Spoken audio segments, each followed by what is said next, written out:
Selamat pagi saudara-saudara yang dikasihi Tuhan. Kita jumpa pada hari Kamis tanggal 28 Oktober 2021. Puji Tuhan, pagi ini saya akan membaca dari Injil Yohanes pasal 15 ayat yang ke-15.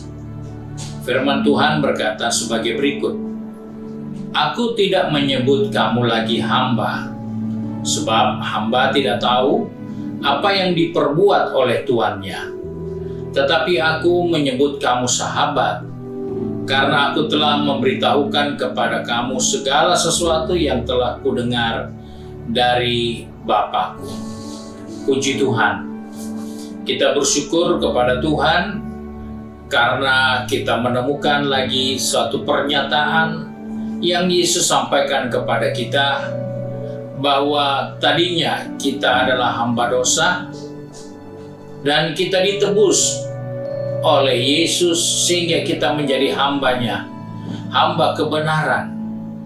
Namun dalam perjalanan kehidupan kita sebagai hamba kebenaran, kita diangkat mendapatkan satu jabatan yang lebih tinggi lagi, yaitu menjadi sahabat. Saudara yang dikasihi Tuhan, seorang hamba adalah seorang yang harus mengabdikan diri dan bekerja untuk tuannya. Dia tidak bisa mengerjakan dan melakukan keinginannya tanpa memprioritaskan keinginan dari majikannya atau tuannya. Itu hamba. Dan hamba itu dia tidak pernah bisa tahu apa yang ada di dalam hati dari tuannya. Karena antara dirinya dengan tuannya ada satu kesenjangan yang jauh. Antara tuan dan hamba itu tidak mungkin selevel, itu tidak mungkin sepadan. Tetapi kita menjumpai di sini, Yesus katakan dalam perjalanan pelayanannya dengan murid-muridnya, dia katakan, "Kamu tidak tahu apa yang aku mau katakan, karena aku tidak akan pernah lagi memanggil kamu sebagai hamba, karena hamba tidak tahu apa yang diperbuat oleh tuannya." Dia tidak tahu. "Tetapi aku menyebut kamu sahabat, karena aku telah memberitahukan kepada kamu segala sesuatu yang kudengar dari Bapa-Ku." Di sini kita melihat bahwa hubungan yang begitu akrab yang dibangun oleh Yesus. Dia menebus kita dari orang yang terbuang untuk menjadikan kita hamba kebenaran. Dan setelah jadi hamba kebenaran, kita diangkat lagi menjadi sahabatnya. Dan itulah bahagian yang sangat-sangat mulia yang kita terima dari Yesus. Kita menerima penebusan melalui darahnya. Sebab itu wajar kalau kita menghambakan diri kepadanya. Pantas kalau kita mengabdikan diri kepada Tuhan. Karena Dia merencanakan, Dia mengupayakan supaya kita bisa selamat. Namun setelah segala upaya Dia kerjakan, Dia tidak membuyarkan kita tetap menjadi hamba, tapi Dia jadikan kita sahabat. Setelah kita tidak tahu apa-apa yang Dia mau kerjakan, apa yang ada di dalam hati Tuhan, tidak ada budak yang tahu, tidak ada hamba yang bisa tahu. Tapi setelah Dia melihat dan memberi kesempatan kepada kita untuk menjadi sahabat, maka di sini Dia punya alasan. Dia katakan, "Karena aku telah memberitahukan kepada kamu segala sesuatu yang aku dengar dari Bapa." Dengan kata lain, ketika kita diangkat menjadi sahabat Yesus, tidak ada lagi rahasia untuk kita. Tidak ada lagi yang dapat disembunyikan untuk kita. Semua Dia ingin sampaikan kepada kita. Dengan berbagai cara Tuhan ingin berbicara kepada kita.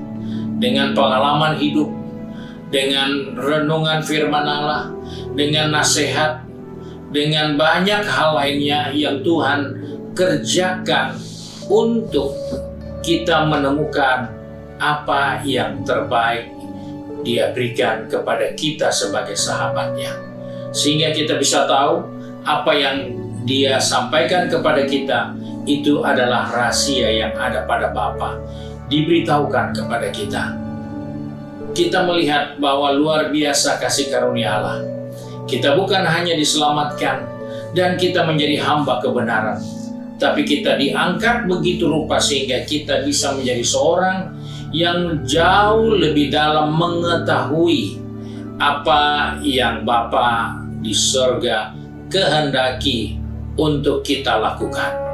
Karena kita dapat bocoran, kita dapat informasi, kita dapat pemberitahuan melalui Yesus. Dan itulah suatu kebahagiaan yang kita peroleh karena kita dijadikan sahabat. Kalau sahabat tidak ada lagi rahasia. Kalau sahabat tidak ada lagi yang perlu disembunyikan. Kalau itu sahabat, maka dia akan menjadi seorang yang begitu dekat dan dia akan tahu semua yang ada tentang sahabatnya. Sebab itu kita bersyukur bahwa keyakinan kita mengingatkan kepada kita.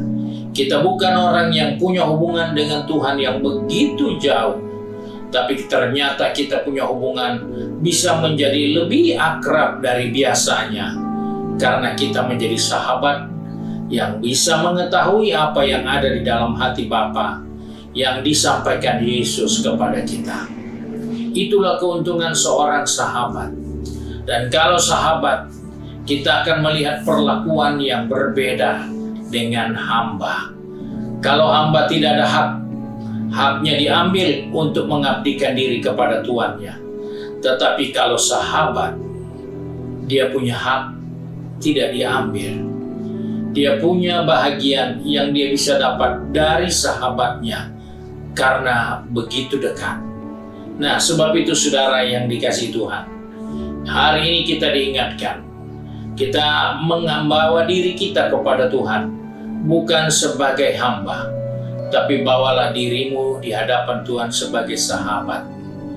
Kalau kita punya sahabat, kita tidak ngomong 1-2 hari, rasanya tidak enak. Mesti ada waktu kita ngobrol dengan dia, karena dia sahabat. Tapi kalau hamba, tidak perlu dibicarakan. Dia harus tahu apa yang tuannya mau. Tapi kalau dia menjadi sahabat, maka Tuhan itu yang menjadikan kita sahabatnya akan selalu membicarakan banyak hal yang baik, banyak hal yang penting, banyak hal yang berguna untuk diketahui oleh sahabatnya. Kita bisa melihat ketika Allah ingin memusnahkan Sodom dan Gomora, Allah tidak bisa merencanakan tanpa memberitahukan kepada sahabatnya yang bernama Abraham. Dan karena Abraham adalah sahabatnya, maka Abraham mendapatkan bocoran bahwa Allah akan menghukum Sodom dan Gomora. Dan di dalam hubungan yang sudah begitu akrab, kita bisa menemukan Abraham bisa tawar-menawar, bisa berdiskusi dengan sahabatnya, sehingga dia bisa tawar-menawar, kalau ada sekian orang benar, masakan engkau akan hukum Sodom dan Gomora? Tuhan membuat perencanaan yang luar biasa, diberitahukan kepada Abraham, dan juga Abraham karena menyadari dia punya hubungan begitu dekat, dia bisa bertanya sejauh mana kasihnya terhadap orang-orang yang ada pada zaman itu. Sebab itu kita melihat, ketika kita menjadi sahabat, kita bisa ada dalam suatu posisi yang tidak pernah terpikirkan bahwa bisa tawar-menawar dengan sahabat kita. Sahabat kita tidak bisa sembunyikan segala sesuatunya. Dia tidak akan pernah menyembunyikan untuk Abraham, karena Abraham itu sahabatnya. Dan kita pun sebagai orang percaya, jika kita membangun hubungan yang lebih akrab kepadanya, maka dia pun akan memanggil kita bukan lagi hamba, tapi kita jadi sahabat. Dan karena kita sahabat, dia tahu apa yang perlu dia bicarakan dengan kita untuk kebaikan kita, untuk masa depan kita, untuk hari depan yang penuh harapan. Sebab itu, mari kita membangun hubungan yang baik dengan Tuhan. Dekatkan dirimu selalu, taatkan diri ini kepada Tuhan, setia merenungkan firman Allah, dan melakukannya. Maka kita akan mendapatkan suatu posisi yang luar biasa di mata Tuhan. Kita diangkat jadi sahabatnya. Dan ketika kita jadi sahabatnya, tidak ada yang rahasia yang tidak disampaikan kepada kita. Karena itu bersyukurlah, karena oleh kasih karunia-Mu kita diselamatkan, karena kasih karunia Tuhan kita diselamatkan. Sebab itu mari kita gunakan waktu kesempatan yang ada untuk mendekatkan diri kepadanya, sehingga kita bisa menjadi sahabat yang dekat, sahabat yang mengetahui apa yang Bapa di surga sampaikan kepada Yesus. Sebab itu mari, sebelum saudara pergi sibuk dengan segala kegiatannya, baik bekerja, bisnis, studi, ataupun dengan kegiatan di rumah tangga masing-masing, jangan lupa menggunakan waktu untuk dekat dengan Tuhan. Engkau tidak perlu takut seperti Tuhan berhadapan dengan hambanya. Hamba itu seringkali ketakutan kalau harus berhadapan dengan Tuannya. Tapi kita tidak berhadapan dengan Tuhan, tapi kita berhadapan dengan sahabat yang mengasihi kita, yang memberikan nyawanya untuk menebus kita. Itulah sahabat yang terbaik. Puji Tuhan, Tuhan memberkati kita. Mari kita satu di dalam doa. Kembali kami datang kepada Bapa di surga dengan mengucap syukur karena oleh belas kasihan Tuhan dan kemurahan Tuhan, kami masih ada sebagaimana ada sampai saat ini. Sebab itu Bapa, kembali pagi ini kami bersyukur Engkau mengingatkan kepada kami bahwa kami dipanggil sahabat. Karena Tuhan tidak pernah mau menyembunyikan yang terbaik dan yang penting, yang berguna untuk kami. Sebab itu tolong kami Bapa, supaya kami makin hari makin mendekatkan diri kepadamu, makin mempermuliakan Engkau dalam kehidupan ini, sehingga kami boleh mengerti apa yang Engkau rancangkan atas penduduk dunia ini, atas orang-orang di sekitar ini, karena kami mengerti Engkau memberitahukannya kepada sahabat kami. Terima kasih Bapa. Sebab itu tolong kami, pegang tangan kami, pertetapkan langkah kaki kami, supaya dimanapun kami berada sepanjang hari ini, kami tidak melupakan diri kami. Kami adalah sahabat Tuhan yang perlu membangun hubungan makin akrab, makin dekat dengan Engkau. Terima kasih Bapa. Kami bersyukur, kami berdoa di dalam nama Tuhan Yesus Kristus, Juru Selamat kami, Majikan yang baik dan setia. Haleluya. Amin. Puji Tuhan, Tuhan Yesus memberkati kita semua.